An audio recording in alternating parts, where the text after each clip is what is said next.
네, 안녕하세요. 식물보호 강의를 하고 있는 권현준입니다. 자, 이번 시간 21년도 4회차 식물보호 기사 필기 기출문제 한번 들어가도록 하겠습니다.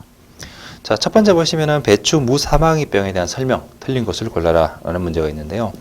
첫 번째 보시면은 알칼리성 토양에서 발병이 잘 된다라고 되어 있습니다. 그런데 무사마귀병 같은 경우에는 주로 이제 산성 조건 토양에서 잘 발생을 해요. 그래서 알칼리성 토양에서는 오히려 발생을 잘 안 하기 때문에 방제법에서도 알칼리성으로 만들어주는 이제 방제법을 보통 활용을 하게 되겠죠.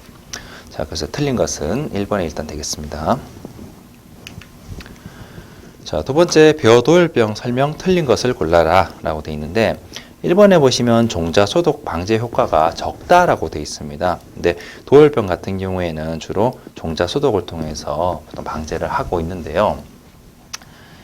자, 도열병 같은 경우 중요 포인트를 몇 가지 보시면 일단은 얘는 진균에 의해서 잔황균에 의해서 발생된다는 것과 바람에 의해서 포자가 전염된다는 것, 이 두 가지 포인트가 시험에 많이 다루고 있고, 또 이번 문제 방제 방법에 대해서 좀 묻는 문제가 많이 나오는데 저항성 품종이나 비료의 과용을 피하고 종자를 소독하는 이 세 가지 방법이 일단은 가장 이제 방제에 효과적이다라고 평가를 하고 있어요. 근데 1번 같은 경우에는 종자 소독이 방제 효과가 매우 적다라고 했기 때문에 이게 적은 게 아니고 이제 크다, 효과적이다라는 표현이 맞겠죠. 자, 그 다음에는 이제 해당 병에 대한 설명을 찾으라라는 건데요. 포인트가 딱 있습니다. 첫 번째 줄 보시면 오이 잎에 발생하는 병에는 바로 수침상의 전문의.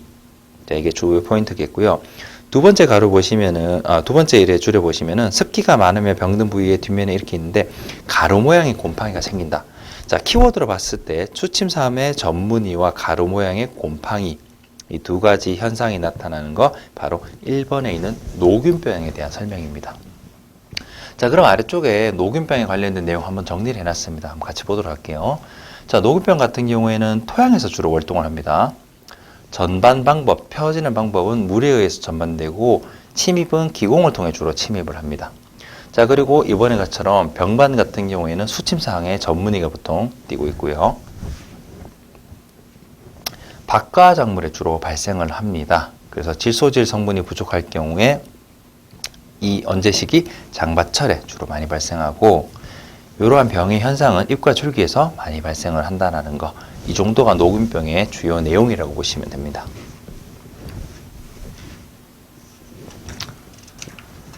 자, 그 다음 보시면 파이토플라스마 틀린 거 골라라 라고 되어 있는데 3번에 보시면 매개충에 의해서 전파되지 않는다 라고 되어 있습니다. 근데 파이토플라스마는 매개충에 의해서 주로 전파가 되죠. 대표적으로 오동나무 빗자루병 같은 경우에 뭐 노린재라든지 매미충에 의해서 이 파이토플라스마가 전반이 됐었죠. 그 다음에는 이제 기주교대를 하는 이종 기생균 골라라 라고 되어 있는데 3번에 있는 배나무 붉은 별무늬병이 중간기주를 가지고 있죠. 중간기주는 향나무였는데 이제 중간기주를 통해서 기주교대를 하고 있었죠. 답은 3번이 되겠습니다. 자, 그 다음 벼에서 가장 잘 발생하지 않는 병이라고 했습니다. 않는 병. 2번에 녹병 같은 경우에는 주로 맹류에서 발생하여 뭐 볼이라든지 이런 맹류에서 발생하고 벼에서는 거의 발생하지 않습니다. 네, 그래서 답은 2번이 되겠고요. 자, 식물병을 일으키는 곰팡이 중에 균사에 격막이 없는 병원균. 자, 키워드 나왔습니다. 바로 격막이 없다라고 되어 있습니다. 2번에 있는 난균과 접합균이 되겠죠. 참고로 잔황균류나 담자균류 같은 경우에는 격막이 있습니다. 자, 그 다음에는 마른 무늬 매미충에 의해 전반되지 않는 병을 물었습니다.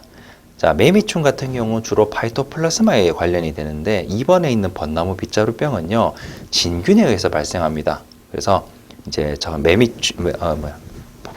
해충에 의해서 이제 전반되지 않는 개념으로 봤을 때는 2번이 되겠죠. 자, 참고로 벚나무 빗자루병에 대해서 조금 설명을 드리면요. 얘는 진균에 의해서 발생됩니다. 그래서 매개충 개념이 없어요. 보통 매미충과 같은 매개충은 파이토플라스마에서 발생된다고 했었고요. 오갈병이나 이제 북나무 빗자루병이나 대추나무 빗자루병이나 이런 것들이 관련이 돼요. 근데 이제 같은 빗자루병이다 보니까 좀 착각하는데 벚나무 빗자루병은 진균에서 발생되기 때문에 이건 관련이 없습니다. 자, 다른 거는 이제 참고 정도만 일단 해주시면 되겠습니다. 자, 그다음 붕소가 부족하여 사과나무에 발생하는 병. 자, 붕소 쪽 결핍 같은 경우에는 바로 축과병이 있었죠. 과실에 부분적으로 코르코화 현상이 발생돼서 이제 모양이 약간 울퉁불퉁해지는 거. 그런 병이었습니다. 그래서 축과병에 해당된다는 거. 자, 그 다음에는 벼 줄무늬 잎 마른 병에 방제하는 방법, 효과가 적은 것, 작은 것을 물었습니다.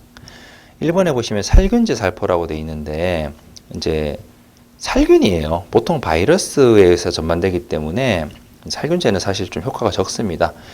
이제 나머지를 보시면은 MLG 제거 같은 경우에는 전반을 하는 이제 해충이기 때문에 매개충을 없애는 거, 저항성 품종이라든지 이제 잠시 쉬어가는 잡초 제거라든지 이런 거는 다 효과가 있습니다. 그런데 살균제 같은 경우에는 크게 효과를 발휘하지 못하죠. 답은 1번이 되겠습니다. 자, 방제법은 간단하게 말씀드리면은, 자, 논두렁 잡초를 태움으로써 이 매개충이나 MLG를 제거하는 데 효과가 좀 있습니다. 그리고 저항성 품종을 재배하면 당연히 저항성을 가지고 있으니까 조금 방제가 되겠고, 질소질 비료의 과용 같은 경우 도장의 위험성도 있기 때문에 이런 건 당연히 피하는 게 좋겠죠.